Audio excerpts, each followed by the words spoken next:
போகிறதுக்கு 90 நாள்லேருந்து 100 நாள் ஆகிடும். உழவு கூலி, சேரடிக்கிறது, நடவு, உரம் எல்லாம் சேர்த்து ஒரு 40,000 ரூபா வரும். ஆயில் மோட்டர் தண்ணி இறைச்சோம்னா ஒரு 25,000 ரூபா செலவாகும். அதனால ஆயில் மோட்டர் வேலை பார்க்கணும், அதுக்கு ஒரு 5,000 ரூபா வரும். பாக்கி ஆள் கூலி இந்த விரைக்கிறவனுக்கு காசு கொடுக்கணும், மருந்து போடுறவனுக்கு, அது எல்லாத்துக்கும் பார்க்க போனோம்னா இன்னும் அதுக்கு ஒரு 20,000 ரூபா வந்துடும். மிச்சம் எல்லாம் போக ஒரு 20,000 ரூபா மிச்சம் இருக்கும். இதுக்கு எங்கள் உழைப்பு இருக்குது வேறு.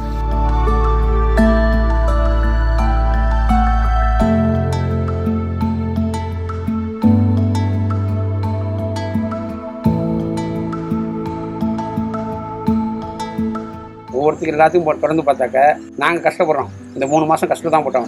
இந்த 3 மாதம் எல்லாத்துக்கும் பார்த்தா சரிசமம் என்னமோ சொல்லுவாங்களே, இந்த உழவு கணக்கு பார்த்தா உழவு கூட மிச்சம் அந்த கதைகள்லாம் நாங்கள் கதை போயிடுது. இதை சும்மா இருக்கக்கூடாது, பயிர் பண்ணணும்னு பண்ணிட்டு இருக்கோம். Since the 1990s, the Tamil Nadu government has aimed to provide farmers in the state with free electricity. The scheme reduced some of the financial burden on farmers.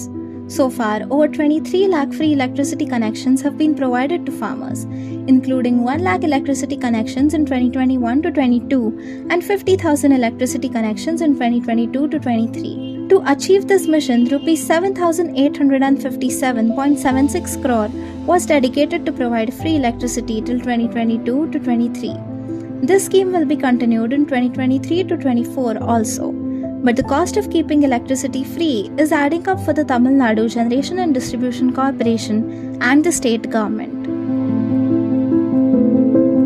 One of the biggest consumers of electricity or free electricity is the agriculture sector. இப்போ நீங்கள் பார்த்தீங்கன்னா almost 6,000 கோடி annually வந்து it's the burden for Tangent-Co because of the agricultural sector as a whole in Tamil Nadu.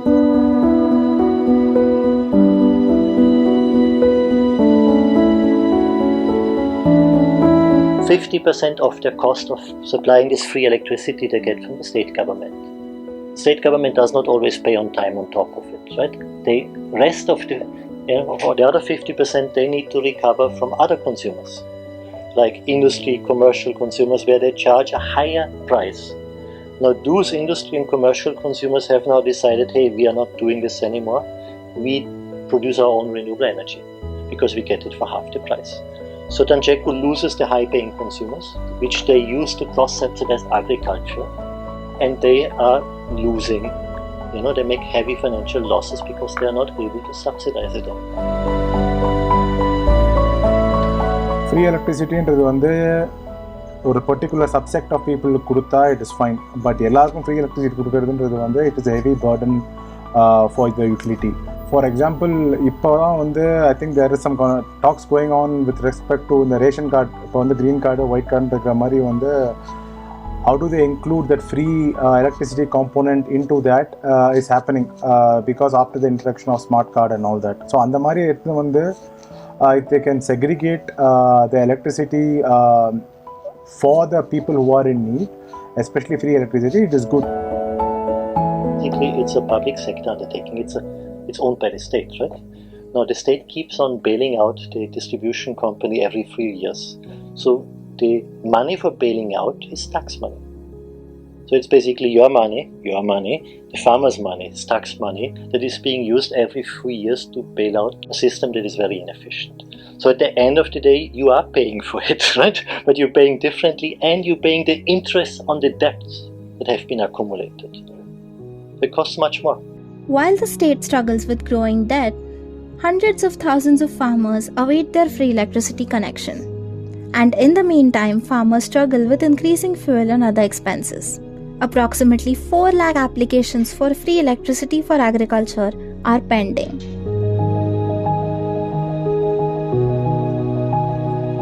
இப்போ நான் 2019 நான் எலக்ட்ரிசிட்டிக்கு apply பண்ணியிருக்கேன். 5 வருஷம் ஆச்சு. இன்னைய வரையும் எனக்கு அது வரல. சீனியாரிட்டி வருஷம் ஒதுக்கிட்டு நிறைய பேருக்கு 1.5 லட்சம் கனெக்ஷன்லாம் கொடுத்துருக்காங்க. எனக்கெல்லாம் இன்னும் வர்றதுக்கு இன்னும் ஒரு 5 வருஷம் ஆகும். இந்த 5 வருஷம் வர்றது வரையும் நான் காத்துட்டு இருக்க முடியாது எலக்ட்ரிசிட்டிக்காக. சிறு விவசாயத்துக்கு அவங்க கவர்மெண்ட் ஒரு 100 குழி 200 குழி வச்சுருக்கவங்களுக்கு சர்வீஸ் பண்ணாங்கலாம் கொஞ்சம் சௌகரியமாக இருக்கும். அது கொடுக்க மாட்டுறாங்க. ஏக்கர் கணக்கில் தான் சர்வீஸ் கொடுக்குறாங்க. அந்த கம்மியாக சிறு விவசாயிங்கிறது அதிகமாக எங்களுக்கு நிலமும் வாங்கிறதுக்கு கிடையாது. இருக்க இடத்த நாங்கள் விவசாயம் பண்ணுறோம். அதுக்கான சர்வீஸ் அந்த கவர்மெண்ட்டு நாங்கள் சிறு விவசாயிக்கு எங்களுக்கு எதுவுமே கிடைக்க முடியாது. நாங்கள் காய்கறி விவசாயம் தான் பண்ண முடியும். வெண்டி, கத்திரி, மிளவா இதுதான் அந்த விவசாயம் தான் நாங்கள் பண்ணிக்கிட்டு இருக்கோம். அதுக்கு வந்து எங்களுக்கு கவர்மெண்ட்டில் வந்து சர்வீஸே எங்களுக்கு வாங்க முடியல. இங்கே வந்து என்னென்னா நிறைய பேருக்கு வந்து ஏன் வந்து மின் இணைப்புக்காக அவங்க அப்ளை பண்ண முடியாது இன்னொரு காரணம் என்னென்னா கூட்டுப்பட்டா பிரச்சனை ஒன்று இருக்குது. இந்த கூட்டுப்பட்டா இருக்கிறது அந்த லேண்டில் வந்து இன்னொருத்தரோட குத்தகை சாகுபடி நிலமாக இருக்கும். ஸோ அதுக்கெல்லாம் வந்து போய் அவங்கள்ட்ட வாங்கி இன்னொருத்தவங்கள்ட்ட வாங்கியிருப்பாங்க, இடத்த முன்னாடியே வாங்கியிருப்பாங்க, கிரையம் பண்ணாமே வச்சு காலம் ஓட்டிகிட்டு இருப்பாங்க. அந்த லேண்டு வந்து ஒருத்தர் பேர்லேயே முன்னாடியிலேருந்து இருக்கும், பட்டா மாறாமே இருக்கும். அந்த கூட்டுப்பட்டாவில் இருந்தால் பதிவு பண்ணவே முடியாது. அது தனிப்பட்டாவாக இருந்தால் மட்டும்தான் அந்த மின் இணைப்பு கேட்டு விண்ணப்பத்தை வந்து கொடுக்க முடியும். Tamil Nadu has close to 12,000 villages in 32 districts, with a majority of the districts involved in year-round cultivation of paddy, sugarcane, maize, groundnuts, etc. While some areas, particularly in the catchment area of Kaveri, are well served by canal irrigation, several areas in the state are solely dependent on rainfall and groundwater for their water needs. As a consequence, Tamil Nadu has an installed base of more than 2 lakh agricultural pumps, amongst the largest in India. So what do farmers do when they can't access the state-sponsored free electricity? Oil motor போட்டு தான் நாங்கள் useful பண்ணிக்கிட்டு இருக்கோம். ஒரு போகம் நாங்கள் விவசாயம் பண்ணோம்னா அதிக செலவாகுது. டீசல் வாங்கி போட்டு தனியாக இருக்க செலவு பண்ணி ஒரு போகத்துக்கு நாங்கள் அதில் வர விவசாயத்துக்கும் அதை சாகுடி பண்ணி அதை எடுக்கிறதுக்கும் சரியாக தான் அத்துப்படியாக தான் ஆகுது. எங்களுக்கு வந்து விவசாயிக்கு எந்த லாபமும் அதில் வந்து எங்களுக்கு கிடைக்கல. ஆயில் மோட்டரும் ஒரு வருஷத்துக்கு இருந்துச்சு. இந்த ஆயில் மோட்டரை திருப்பி பிரித்து வேலை பார்க்கணும். ஏதாவது ஃபால்ட் ஆகும், அதுக்கு ஒரு அமௌண்ட் ஒரு 15-20 ரூபா செலவாகும். அது வருஷம் பிரித்து தான் வேலை பார்த்து தான் ஆயில் மோட்டர் யூஸ் பண்ண முடியும். நான் சுற்றி போட்டு இறச்சிருவேன். ஒவ்வொரு நேரத்தில் வந்து சுற்றி எடுக்க முடியாமல் அந்த பஞ்சபட்சி பாப்பில் இந்த கொள்ளையில் பக்கத்து கொள்ளையில் இருக்கிறவங்கள கூப்பிட்டு போடுவேன். ஒரு நாள் 2 நாள் கஷ்டம் கிடையாது. ஒரு நாளைக்கு 10 நடை நடக்கணும், 10 நடை போகணும், கொள்ளைக்கு வரணும், அதை சுற்றணும். எவ்வளோ கஷ்டப்பட்டு அதை நாங்கள் அந்த ஆதாயத்தை கண்டுபிடிக்கிறதுக்குள்ள கடவுள் செயல் தான் அந்த ஆதாயத்தை கண்டுபிடிச்சி நாங்கள் வலிக்கு வர்றது. சோளா போட்டு வச்சு எனக்கு கொஞ்சம் நீட்ரஸாக கொஞ்சம் ஒரு விவசாயம் பண்ணனா நல்லபடியாக இருந்துச்சு. இப்போ விவசாயம் பண்ணியிருக்கேன், கடலை போட்டிருக்கேன். For farmers still waiting on their free electricity connection, solar powered pumps can be a game changer. ரெண்டு பக்கம் விவசாயம் பண்ணலாம். அந்த அளவுக்கு தண்ணியும் கொடுக்கும். எங்கள் ஏரியாவில் தண்ணி கொடுக்கும், தண்ணி நிறையா கொடுக்கும், ஒன்றும் பிரச்சனை இல்லை. தண்ணி இருக்குது, ஆனால் காசு செலவு பண்ணி ஆயில் மட்டும் செலவு பண்ண முடியாது. காசு ஒரு இடத்துல கிடைக்காம இருக்கும். அதனால் பயிரும் காயும் இல்லை, காசுக்கு தான் தண்ணி அடிக்க முடிய சூழ்நிலை இருக்குது. அதனால் சோலாரை போட்டோம்னா நமக்கு 24 மணி நேரம் சூரிய ஒளி இருக்கிறப்பெல்லாம் தண்ணி வரும். அதனால போடலாங்கிற ஐடியாவே இருக்கிறோம். இப்போ இந்த சோலார் போட்டதுனால தண்ணி நின்றுட்டு இருக்கிறதுனால இந்த விவசாயம் நல்லபடியாக இருக்குது. அந்த தேனியில் தண்ணி அரைச்சோம்னா இந்த விவசாயத்தை கண்டுபிடிக்க நல்லபடியாக பார்க்க முடியாது. கரண்ட்லேருந்து இந்த சோலாருக்கு வர மாட்டாங்க. நம்ம ஃப்ரீ கரண்ட் இருக்கிறதுனால அது எந்த நேரமும் பொறுத்த இல்லை. 24 மணி நேரம் அது கரண்ட் இருக்கிறதுனால அது 24 மணி நேரமும் ஃபுல்லாக போட்டுவிட்டு அவங்க பாட்டு 1 ஏக்கர் 6 அவங்க ஒரு மணிக்கணக்கில் எவ்வளவு தண்ணி அது ஓடணும். அவங்க மடையை மாற்றி வச்சுட்டு போயிடுவாங்க, வந்து மடையை மாற்றி விட்டு போயிடுவாங்க. As per the Center on Energy, Environment and Water report, Thanjavur, a district highly vulnerable to climate change, according to an index by CRIDA, has a significant proportion of small and marginal farmers. The report indicates that 1,72,344 cultivators use electric pumps compared to 1,24,255 cultivators using diesel pumps, making it challenging to promote private ownership of solar pumps in the area. However, many farmers who currently use diesel pumps and are considering switching to solar pumps report that the subsidy scheme KUSUM, Pradhan Mantri Kisan Urja Suraksha Evam Utthan Mahabhiyan, is inefficient in addressing their immediate needs for transitioning to solar. There are several components to KUSUM, each having different level of subsidy. Component A involves the establishment of decentralized solar plants on farmlands with a capacity totaling 10,000 megawatt. Under this component, the power generated will be purchased by local DISCOM at pre-fixed tariff.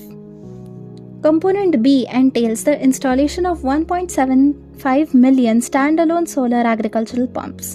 Under this component, individual farmers will be supported to install standalone solar agricultural pumps of capacity up to 7.5 horsepower for replacement of existing diesel agricultural pumps or irrigation systems in off-grid areas.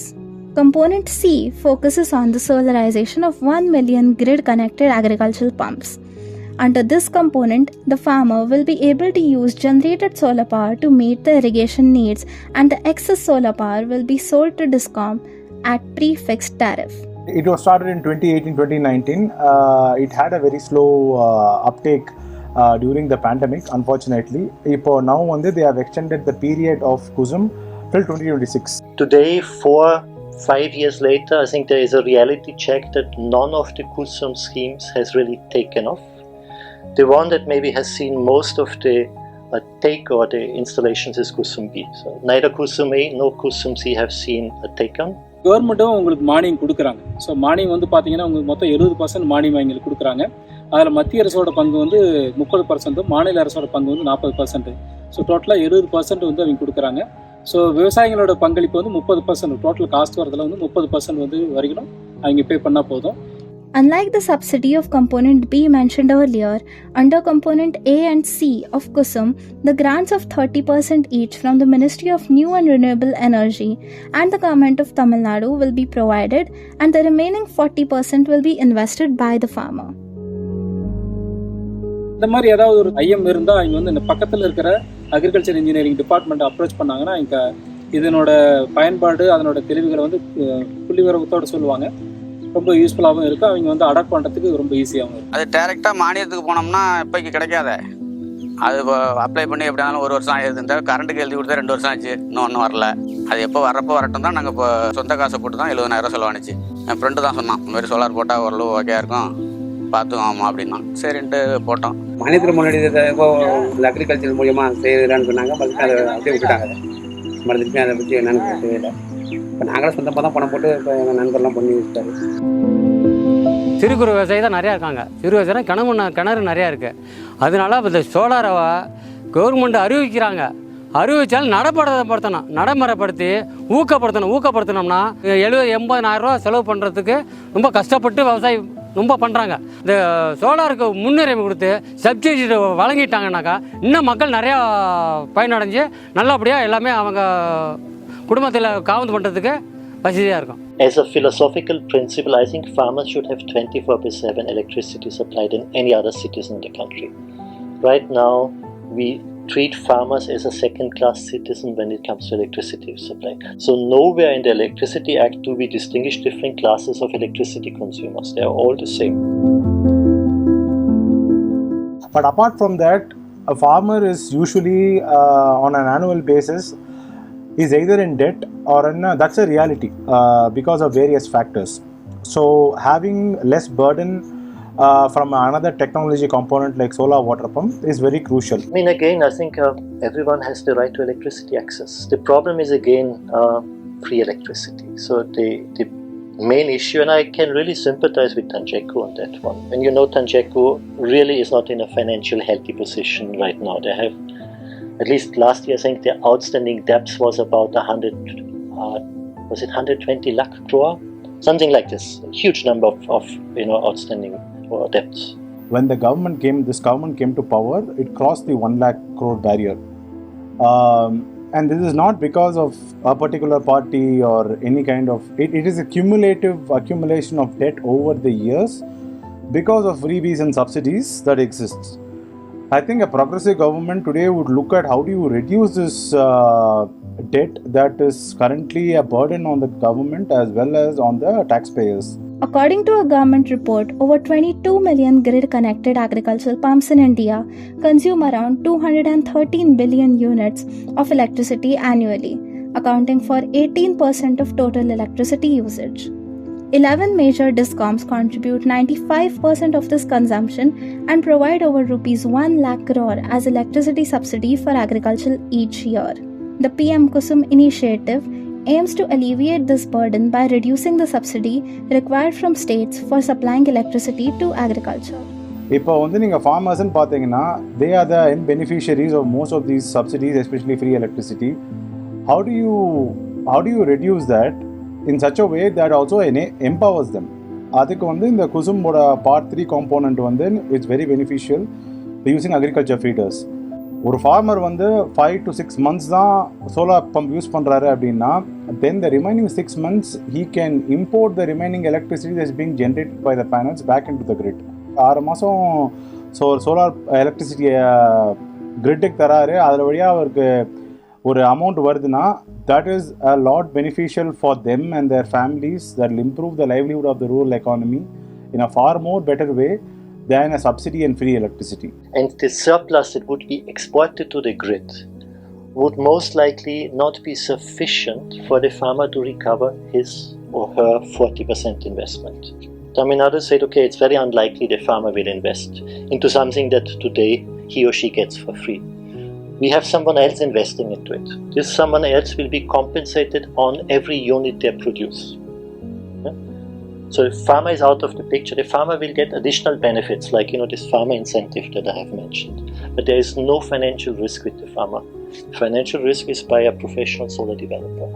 The second barrier, which I believe KUSUM has never taken off, is that farmers were never consulted in the design of the scheme. So there was a huge reservation, especially among farmers in Tamil Nadu, that KUSUM would and will introduce meters, which is correct. It will introduce electricity meters. And the introduction of meters is being seen as a direct approach of introducing electricity tariff for farmers. That means doing away with free electricity. அதாவது அரசு ஒரு திட்டத்தை கொண்டு வந்திருக்காங்க. சோலாரை பயன்படுத்திட்டு அதில் ஒரு மீட்டரை வச்சு எவ்வளவு இதை நீங்கள் யூஸ் பண்ணுறீங்களோ உங்களுக்கு தேவையை பூர்த்தியானதுக்கு பிறகு இருக்கிற அந்த கரண்ட்டை எங்களுக்கு கொடுத்துருங்க அப்படின்னு சொல்லி ஒரு இது கொண்டு வராங்க. ஆனால் அந்த இதுக்கு ஒரு மீட்ரு வச்சாங்கன்னா எவ்வளவு நம்ம உற்பத்தி பண்ணுறோம், எவ்வளவு நான் யூஸ் பண்ணியிருக்கேன், எவ்வளவு கவர்மெண்ட்டு கொடுக்குறங்கிற முழு விவரமும் அந்த மீட்டர் மூலம் தெரிஞ்சிடும். இன்றைக்கி நாங்கள் உங்ககிட்ட வாங்கிக்கிறோன்னு சொல்லிட்டு நாளைக்கு என்ன பண்ணுவாங்க, அதுக்கு ஒரு சார்ஜ் போட ஆரம்பிச்சிருவாங்க. ஸோ இது ஒரு முழுமையான திட்டமாக நிறைவேறாது, விவசாயிகளுக்கு அது ஒரு பயனுள்ளதாக இருக்காது.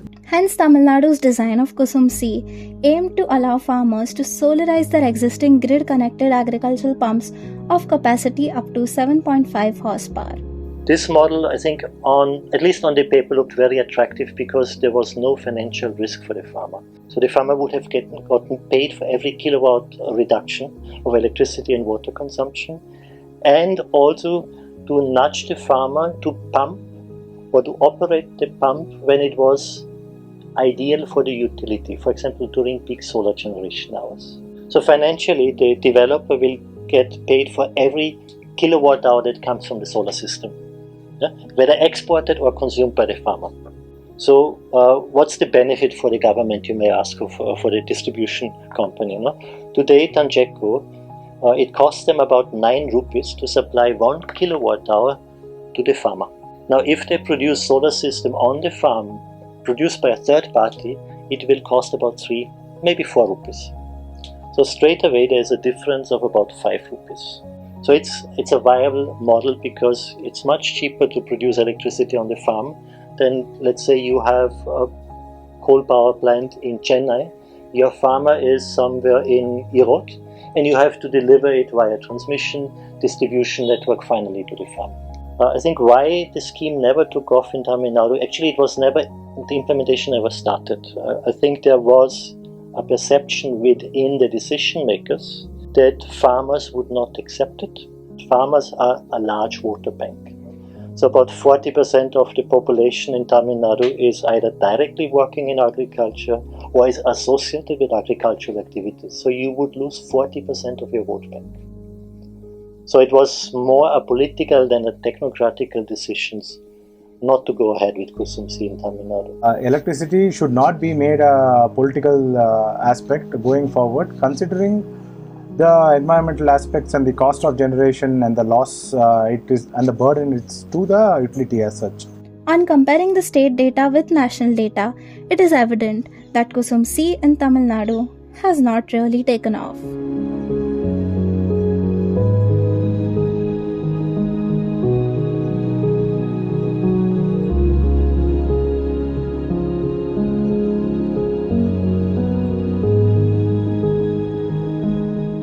The problem with that is it is not a mandated scheme. It's a demand-driven scheme. For example, it's almost 7-8 years back or 10 years back, there was a scheme called the RPO, Renewable Energy Purchase Obligation. So each state had a directive based on their current consumption of electricity. X component of it should be from renewable energy sources. இப்போ அது மாதிரி தமிழ்நாட்டுக்கு இந்த solar KUSUM ஸ்கீமில் கிடையாது. It is a demand-driven scheme that the state has to submit, okay, I have a demand of X amount of megawatts and I submit a bid to the central government to sanction X amount. அதில் தான் வந்து இப்போ அந்த 420 megawatts again Tamil Nadu government has submitted for component A of the scheme. I would say 2026 தான் year at night, 2024 already 2 years தான் இருக்கு. So I think there should be some more of an aggressive kind of push by the central government and the state government to set targets for this uptake. அப்போதான் வந்து things will move because election years are coming up both at the central level and the state level. Things might fall between the gaps. So there needs to be an aggressive campaign around solar irrigation for agricultural purposes. So I think we need to recognize that the farming sector is a very vulnerable sector. Especially in India, you have a lot of smallhold farmers, right? The average landholding is less than 2 acres. I don't know what is the number today, but a few years ago, the average household income for farming was 1.2 lakhs. So we are dealing with a sector that is socially very vulnerable by and large. So it needs support, but maybe the support scheme can be designed differently that you meet multiple of your policy objectives at the same time. So those policy objectives could be addressing energy poverty, social welfare, but it could also include meeting your renewable energy targets, democratizing the ownership of renewable energy assets, for example. So it could be a multiple objectives that you target with a single subsidy scheme if well designed. So we have got Renewable Energy and Engineering Department in Tamil Nadu Agricultural University. We have done extensive research on the solar pumping system. We have got 15 Krishi Vigyan Kendras and 40 research stations and also 18 colleges. Everywhere we have displayed these kind of units, and in all our research stations also we have got the demo kind of a thing. We have got solar pumps and also solar powered machineries. So these are exhibited for the benefit of the farming community. So by this way we are creating awareness to the farmers. That is first thing we are doing it, and farmers are really coming forward to adopt this technology. Second important thing is wherever it is possible, we are also interacting with the government departments, and we are just trying to tell them this is one of the important cost saving technology, and also it is one of the eco-friendly technology, and we are having constant dialogue with the policy makers as well to have strong policy on the solar powered system. இப்போ நீங்கள் solar water pumping போகும்போது நீங்கள் energy production from the state also நீங்கள் reduce பண்ணுறீங்க. அது இல்லாமல் வந்து அந்த தெர்மல் பவர் பிளான்ல வரக்கூடிய பொல்யூஷனை நீங்கள் குறைக்கிறீங்க. ஸோ இன்டைரக்டாக நம்ம வந்து இம்போர்ட் பண்ணக்கூடிய நிலக்கரி அளவும் நம்ம குறைக்கிறோம். ஸோ நம்மளுக்கு நிறைய பெனிஃபிட்ஸ், இம்போர்ட் காஸ்ட்டை நம்ம குறைக்கிறோம், என்வரான்மெண்ட்டும் நம்ம ப்ரொடக்ட் பண்ணுறோம். உங்களுக்கு வந்து ஃப்ரீ எலக்ட்ரிசிட்டி நம்ம சூரியன்லேருந்து நமக்கு கிடைக்குது.